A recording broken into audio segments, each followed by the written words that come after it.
नमस्कार, मैं विशाल कुमार पुनः आपका स्वागत करता हूं और आज उपस्थित हूं रघुवीर सहाय जी की एक और कविता का भावार्थ लेकर। और कविता का शीर्षक है धूप। कुछ बातें इस कविता के बारे में पहले जान लेते हैं कि जैसा कि हम जानते हैं रघुवीर सहाय सामान्य से सामान्य विषयों पर भी कविता लिखते हैं और यह उनकी शुद्ध प्रकृति चित्रण से संबंधित कविता है। और धूप जो वसंत की धूप है उसकी पहचान की बात इस कविता में रघुवीर सहाय जी करते हैं कि उन्हें किस प्रकार से वसंत की धूप की पहचान है और उनकी जो धूप की जो पुरानी पहचान है वह कैसे एक दिन उनकी स्मृतियों में आ जाती है उस धूप को पुनः देखकर। तो उन सब भावों को लेकर उन्होंने यह कविता लिखी है। तो आइए इसका भावार्थ पंक्तिशः करते हैं। देख रहा हूँ लंबी खिड़की पर पौधे धूप की ओर बाहर झुके जा रहे हैं। रघुवीर सहाय जी जहाँ पर बैठे होंगे ये हम कल्पना कर सकते हैं।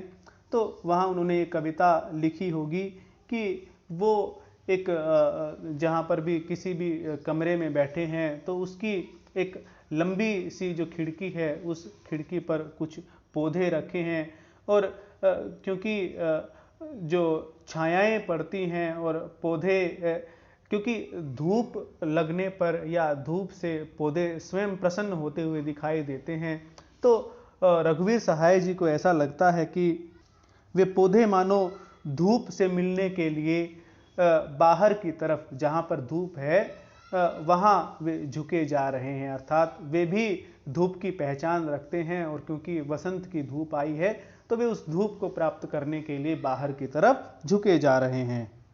हर साल की तरह गोरैया अब की भी कार्निस पर लाला के धरने लगी है तिनकी।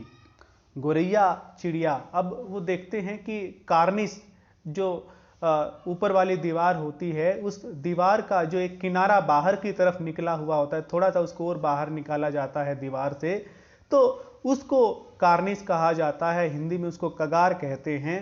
तो कार्निस पर वो देखते हैं कि गोरैया पिछली बार की तरह जैसे वह पहले लाती थी वैसे ही तिनके ला लाकर रखने लगी है। घोंसला बनाने के लिए वह गोरैया फिर से तिनके ला लाकर उस कार्निस पर रख रही है। हालांकि यह वह गोरैया भी नहीं, ये वे गमले भी नहीं, यह वह मकान भी नहीं। हालांकि रघुवीर सहाय जी कहते हैं कि जिस गोरैया की मैं अभी बात कर रहा हूँ, जिस मैं गमले की बात कर रहा हूँ, जिस कमरे में मैं बैठा हूँ, वे सब पुराने वाले नहीं हैं बल्कि बिल्कुल नया स्थान है। गोरैया भी बिल्कुल एक स्वाभाविक सी बात है कि पिछले साल वाली नहीं होगी और गमले भी पिछले साल वाले नहीं हैं, या जहां पहले रघुवीर सहाय रहते होंगे उस स्थान वाले गमले तो कौन ही लाएगा।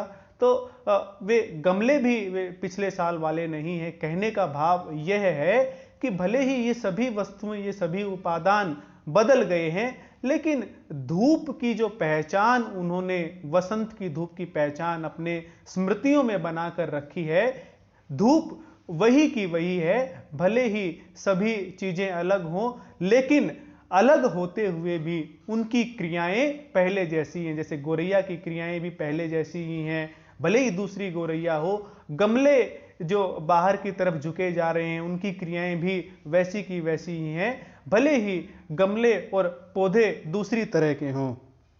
यह वह खिड़की भी नहीं, कितनी सही है मेरी पहचान धूप की।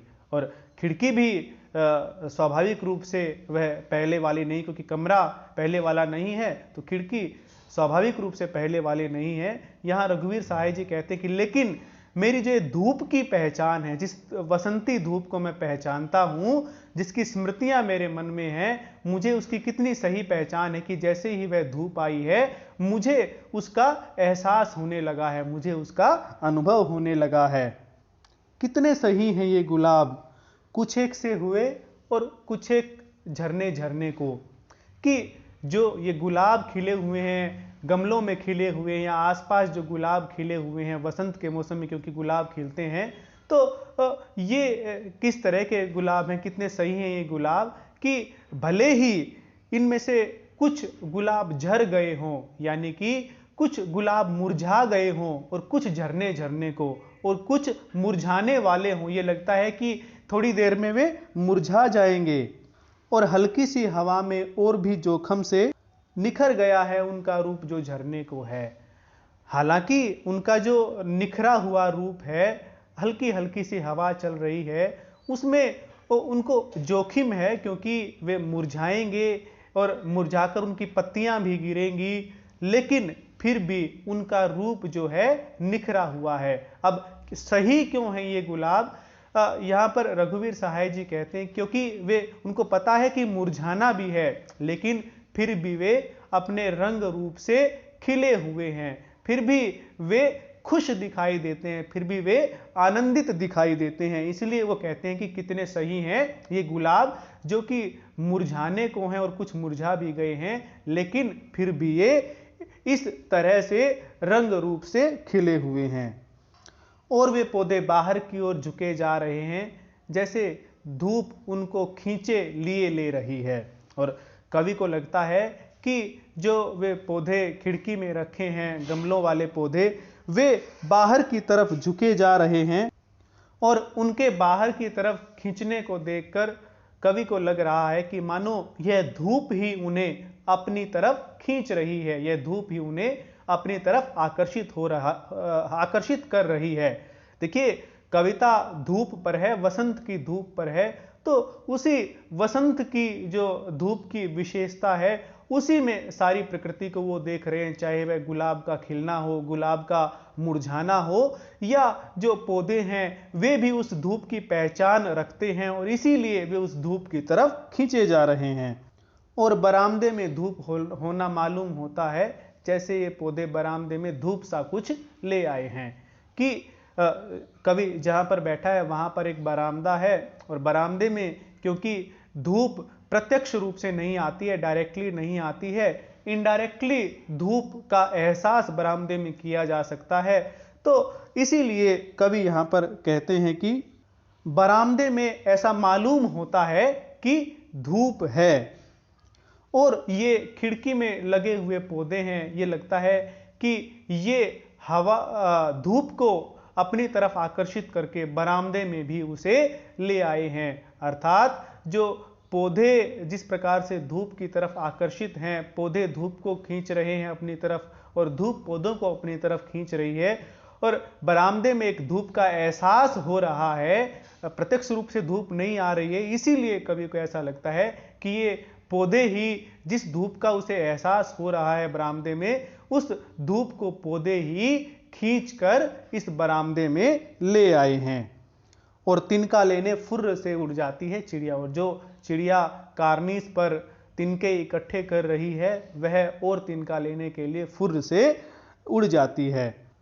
हवा का एक डोलना है जिसमें अचानक कसे हुए गुलाब की गमक है और गर्मियां आ रही हैं। देखिए, वो वसंत के मौसम की बात कर रहे हैं, तो वसंत का मौसम है और हवा का एक डोलना, डोलना मतलब झूला, कि हवा का एक झूला सा लगा हुआ है और उसमें जो गुलाब हैं वे गुलाब झूल रहे हैं और जो उनकी सुगंध वह हवा में चारों तरफ फैल रही है। कसे हुए गुलाब की गमक, गमक यानी कि सुगंध, कसे हुए यानी खिले हुए, तो जो खिले हुए गुलाब हैं, सुगंधित गुलाब हैं, उस हवा के झूले से, हवा के झोंकों से वह जो सुगंध है उस वातावरण में चारों तरफ फैल रही है, गर्मियां आ रही हैं। अब क्योंकि वातावरण ऐसा है, वसंत है, गुलाब खिले हुए हैं, तो जैसे आभास होता है ना, कई बार आप भी यदि आभास करेंगे तो लगेगा कि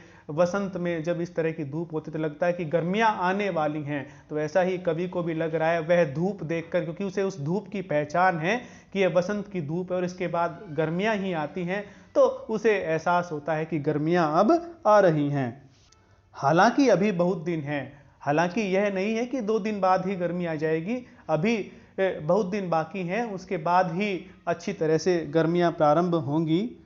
कितनी सही है मेरी पहचान धूप की। और कवि स्वयं के लिए ही यह कहता है कि मुझे इस वासंती धूप की कितनी सही पहचान हो गई है कि मैं इसके आते ही इसको अच्छी तरह से अनुभव कर पाता हूँ। और इस गौरैया के घोंसले की कई कहानियां हैं, पिछले साल की अलग और उससे पिछले साल की अलग। तो जो ये गौरैया घोंसला बनाने के लिए तिनके इकट्ठे कर रही है, इस गौरैया के घोंसले की भी कई कहानियां हैं। पिछले साल किसी और गौरैया ने घोंसला बनाया था, उससे पिछले साल और गौरैया ने घोंसला बनाया था। तो साल दर साल ये कहानियां भी बदलती जाती हैं, लेकिन घोंसला अवश्य बनता है। एक सुगंध है, बल्कि सुगंध यही एक धूप है। अब क्योंकि देखिए, एहसास जो होता है किसी को किसी मौसम के परिवर्तित होने का, या तो वह नेत्रों से हो सकता है या किसी सुगंध से भी हो सकता है, स्पर्श से भी हो सकता है। तो यहाँ पर कवि को लगता है कि जो ये एक सुगंध का उसे एहसास हो रहा है, वह वास्तव में कोई सुगंध नहीं अपितु बल्कि जो वासंती धूप है, यह वासंती धूप ही उस सुगंध के रूप में उसको आंदोलित कर रही है। उसके अनुभव में यह सुगंध के रूप में धूप ही उसके अनुभव में आ रही है, उसको एहसास दिला रही है। बल्कि धूप नहीं, एक स्मृति है। और बल्कि इसे धूप भी कहना उचित नहीं होगा, यह तो एक स्मृति है जो उसके मन में रहती है। और वह जब भी वह इस प्रकार की धूप देखता है तो वह स्मृति जाग उठती है। इसे धूप की बजाय स्मृति कहना अधिक उचित रहेगा। बल्कि ऊष्मा नहीं, सिर्फ एक पहचान है।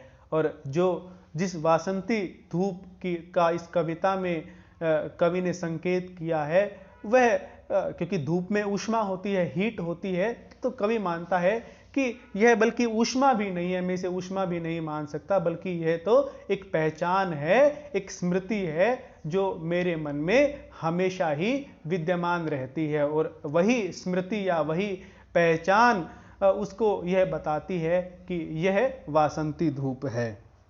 हल्की सी हवा है और एक बहुत बड़ा आसमान है। कवि कहता है कि इस वसंत के मौसम में बड़ी हल्की सी हवा चल रही है और एक बहुत बड़ा आसमान उसे दिखाई दे रहा है, और वह नीला है और उसमें धुआं भी नहीं है। कहने का भाव यह है कि आसमान बड़ा ही नीला दिखाई दे रहा है, उसमें धुआं भी नहीं है, अर्थात कहीं भी उसमें मटमैलापन नहीं है। आसमान बिल्कुल साफ है, जिसे क्रिस्टल क्लियर कहते हैं, उस तरह से आसमान बिल्कुल स्वच्छ और साफ दिखाई दे रहा है। न किसी तरह का बादल है, आकाश में बादल भी नहीं है, अर्थात आकाश की निर्मलता की तरफ संकेत किया गया है।